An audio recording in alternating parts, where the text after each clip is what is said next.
কেমন হতে পারে বিশ্বকাপে বাংলাদেশের স্বপ্নের স্কোয়াড? 15 জনের সেই দলের সুযোগ কি পাবেন অলরাউন্ডার মোহাম্মদ সাইফুদ্দিন? ইংল্যান্ডের কন্ডিশনে একজন পেস বোলিং অলরাউন্ডারের ভূমিকা থাকে অনেক বেশি। সেই সমীকরণে এক প্রকার নিশ্চিত তার জায়গা পাওয়া। বিশ্বকাপের দল নিয়ে আমাদের ধারাবাহিক রিপোর্টের 8ম পর্বে আজ থাকছে সাইফুদ্দিনের শক্তি, দুর্বলতা আর সম্ভাবনার কথা। 15 সদস্যের বিশ্বকাপ স্কোয়াডে জায়গা নিশ্চিত মাশরাফি, সাকিব, তামিম, মুশফিক, রিয়াদ, মোস্তাফিজের। বাকি 9 জায়গার লড়াইয়ে বেশ কজন এগিয়ে থাকলেও পুরোপুরি নিশ্চয়তা নেই। লোয়ার মিডল অর্ডারে একজন পেস অলরাউন্ডার থাকছেন, সেটা নিশ্চিত। একটি স্লটের জন্য প্রতিযোগিতায় আছেন ফরাদ রেজা, আরিফুল হক, মোহাম্মদ সাইফুদ্দিন, যেখানে বাকি দুজন থেকে কেন এগিয়ে সাইফুদ্দিন?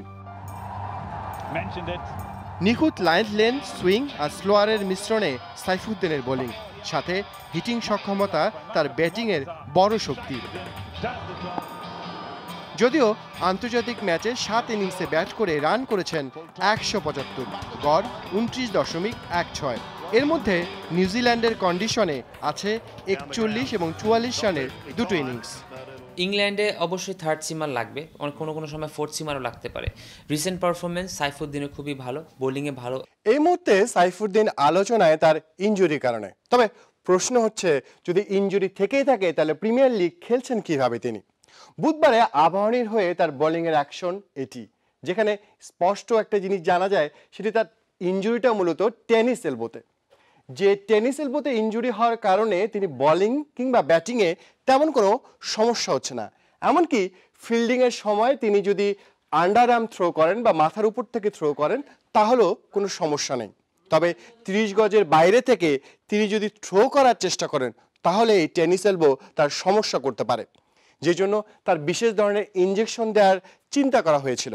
তবে সমস্যা একটাই, সে ইনজেকশন দিলে 21 দিন মাঠের বাইরে থাকতে হবে তাকে।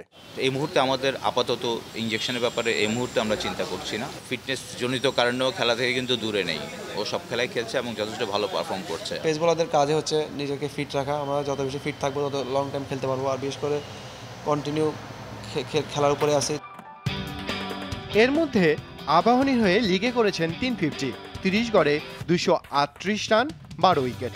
সব মিলে তাই তো পেস অলরাউন্ডার হিসেবে বিশ্বকাপে সাইফুদ্দিন হতে পারেন স্টিভ রোডসের কমপ্লিট এক প্যাকেজ। তাফিদ আহমেদ, যমুনা স্পোর্টস, ঢাকা।